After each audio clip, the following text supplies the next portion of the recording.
नमस्ते and welcome to our show the art of becoming. आज हमारे साथ एक ऐसे आर्टिस्ट हैं जो अपनी कला से यादों को कैनवस पर जिंदा कर देते हैं। Beyond who you are lies who you could be. Embrace the beautiful art of becoming. Welcome to our show sir. Thank you. Sir, आप रियलिस्टिक पेंटिंग की तरफ कैसे आए? क्या बचपन से आपके शौक थे? रियलिस्टिक पेंटिंग एक्चुअल में बचपन में कोई काम शुरू करता है तो रियलिस्टिक से ही करता है। तो उस समय तो ऐसा होता नहीं था कि एब्स्ट्रैक्ट में एकदम से आ जाए, वो बाद में ट्रांसफर होता है। वो रियलिस्टिक के बाद एक उसकी लिमिट होती है कि रियलिस्टिक में आगे नहीं बढ़ पा रहा तो वो थोड़ा सा डाइवर्ट हो जाता है एब्स्ट्रैक्ट की तरफ। तो शुरू से मुझको रियलिस्टिक में ही इंटरेस्ट था और उसमें मैं प्रोग्रेस करता गया तो आगे बढ़ता गया, तो उसी में ही रह पाया। एब्स्ट्रैक्ट मैंने बहुत कोशिश की बनाने की, कई लोगों ने कहा था कि एब्स्ट्रैक्ट बनाएं आप, तो आजकल ज़माना उसका है तो मैं बना ही नहीं पाता था। फिर मजबूरी में करनी पड़ी, लेकिन वो मजबूरी अब मुझको अच्छी लगने लगी है, मेरे लिए फ़ायदेमंद है। मजबूरी का रिजल्ट अच्छा है सर। आपने बीएफए भी किया और सेल्फ टॉट आर्टिस्ट भी रहे। करियर की स्टार्टिंग में आपको क्या बड़े चैलेंजेस आए? बीएफए एक्चुअल में मैंने कमर्शियल आर्ट से किया था, बीएफए किया है, फाइन आर्ट से नहीं किया था। तो अब वो मुझको, मैं करता था उसको कमर्शियल को, लेकिन मन मेरा फाइन आर्ट्स में लगा रहता था। तो क्लासेस जो फाइन आर्ट्स से होते थे वहाँ जाके मैं खड़े होकर चुपचाप देखता था कैसे बना रहे, क्या है, कुछ ट्रिक सीखने की कोशिश करता था।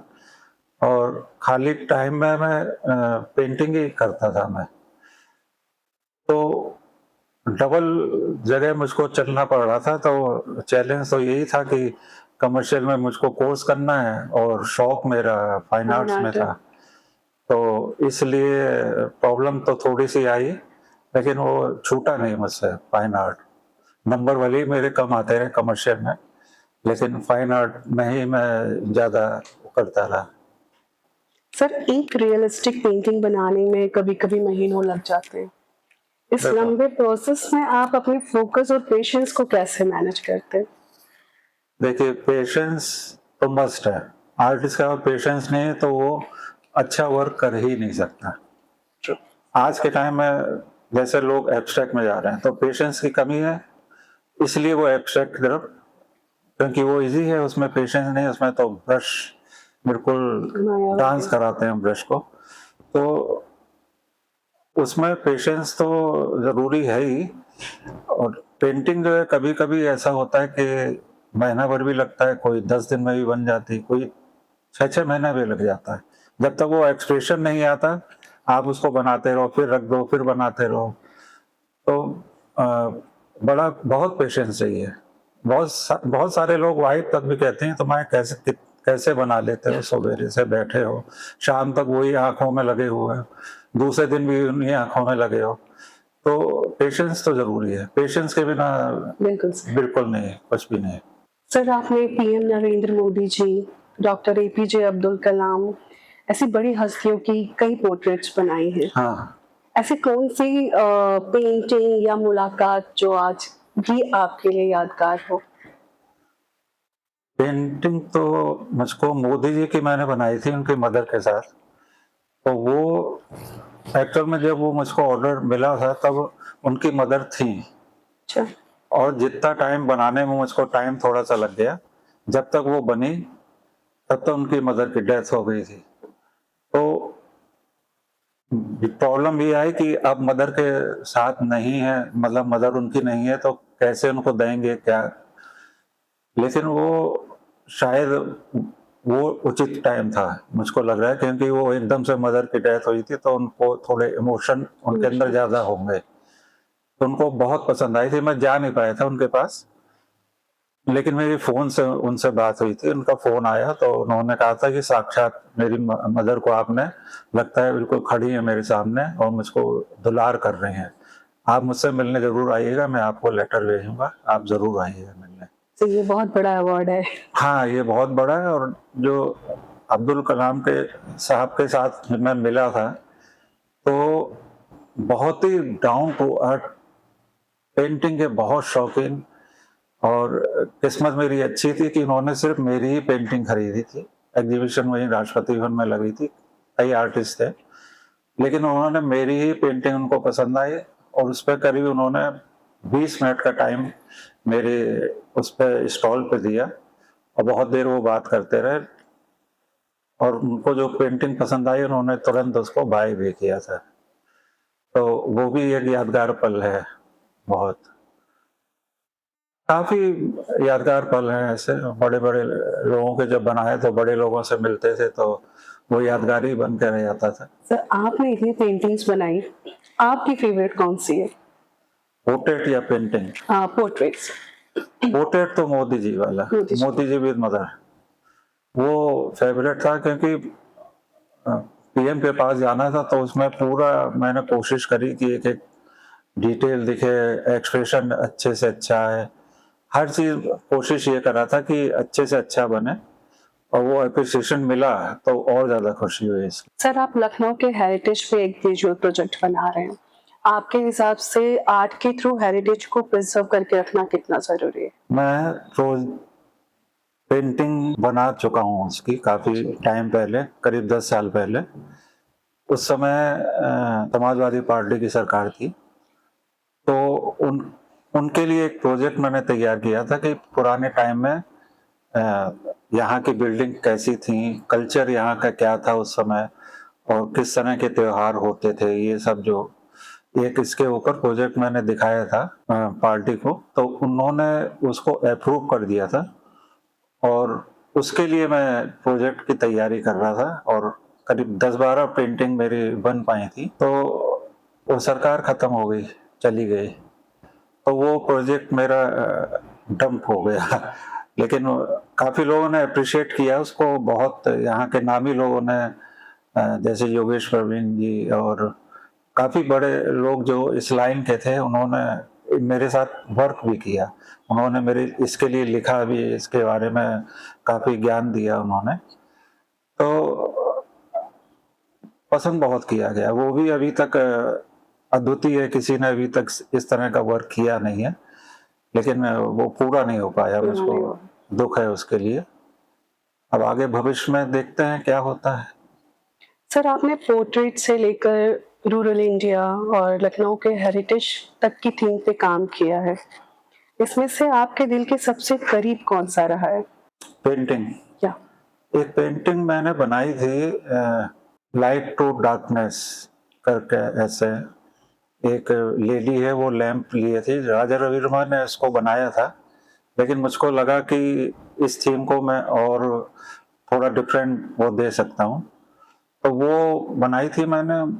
उस पेंटिंग को बनाने में मुझको 6 महीने लग गए थे क्योंकि वो एक्सप्रेशन नहीं आ पा रहे थे, क्योंकि लाइट जब नीचे से आती है किसी पर तो उसकी ब्यूटी को कम कर देती है, तो शायद वही कारण था। तो वो बड़ा मुश्किल से वो चीज़ मेरी समझ में आई, फिर वो मेरे बहुत ही दिल के करीब रही। मैंने इसको कभी सेल नहीं किया, लेकिन घर वालों के प्रेशर से अभी जहांगीर आर्ट गैलरी में जब एग्जीबिशन लगी थी तो एक बेंगलोर से आए थे, तो वो मुझको उसके मुँह मांगे पैसे देने को तैयार थे। घर वालों ने बहुत मुझ पर प्रेशर डाला तो मुझको उसको देना पड़ा। हाँ, तो वो मेरे बहुत दिल के करीब थी। सर आपको कई अवार्ड और ऑनर मिले हैं, इनमें से कौन सा अवार्ड एप्रिसिएशन आपके लिए सबसे खास है? मेरे लिए जो राष्ट्रपति भवन में एग्जीबिशन जो मेरी हुई थी, तो जो कलाम साहब ने मुझको जो ऑनर दिया था वो मेरे लिए बहुत खास था, क्योंकि उनके हाथ से कुछ मिलना, वैसे तो बहुत सारे अवार्ड कई गवर्नर्स, अलग अलग स्टेट के गवर्नर्स उन्होंने दिए हैं, लेकिन लखनऊ के 4-5 गवर्नर हुए उन्होंने भी दिए, लेकिन वो बहुत विशेष था मेरे लिए कलाम साहब का, क्योंकि मेरे हिसाब से तो अभी तक का बेस्ट राष्ट्रपति वही हैं, बहुत लोकप्रिय भी हैं वो, तो मेरे लिए बहुत कला प्रेमी थे, तो उनका अवार्ड मेरे लिए माने रखते। डबल अवार्ड हो गया सर आपके लिए। सर राष्ट्रपति भवन से लेकर दुबई तक आपकी एग्जीबिशंस हुई हैं। आपके लिए कौन सी एग्जीबिशन सबसे ज्यादा मेमोरेबल रही?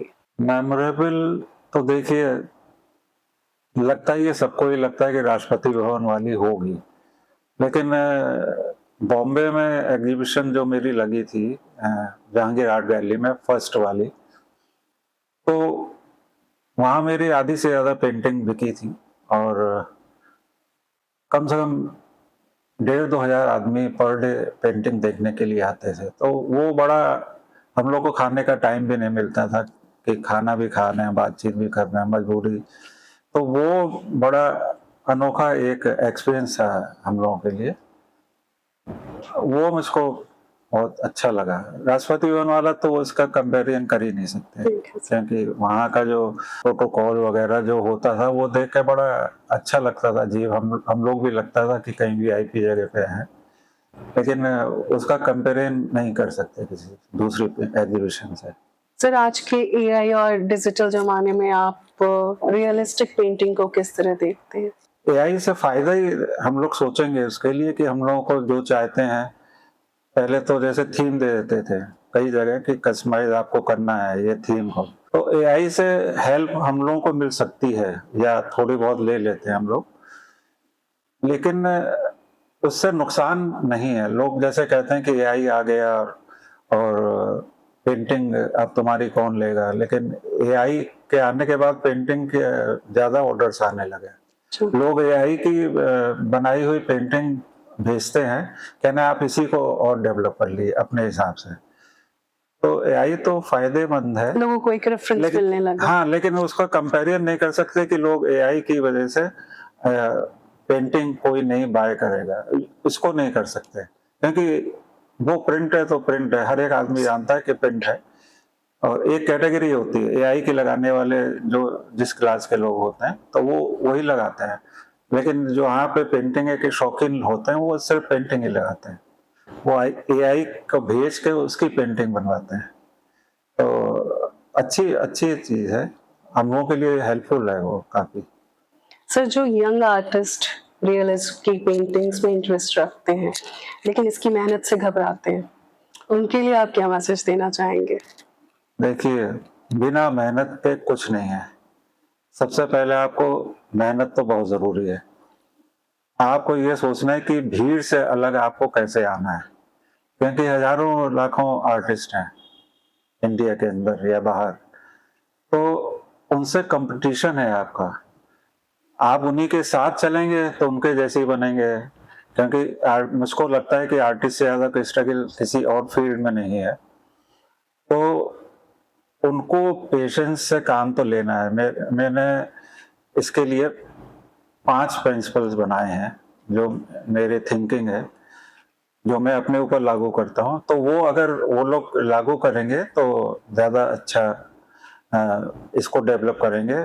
उसमें फर्स्ट है आपका पैशन। पैशन बहुत ज़रूरी है, पैशन नहीं है तो आपको कर नहीं सकते कुछ। नंबर 2 पे पेशेंस। पेशेंस के बिना आप बढ़िया पेंटिंग नहीं बना सकते। तीसरा है प्रैक्टिस। सब पीस हैं।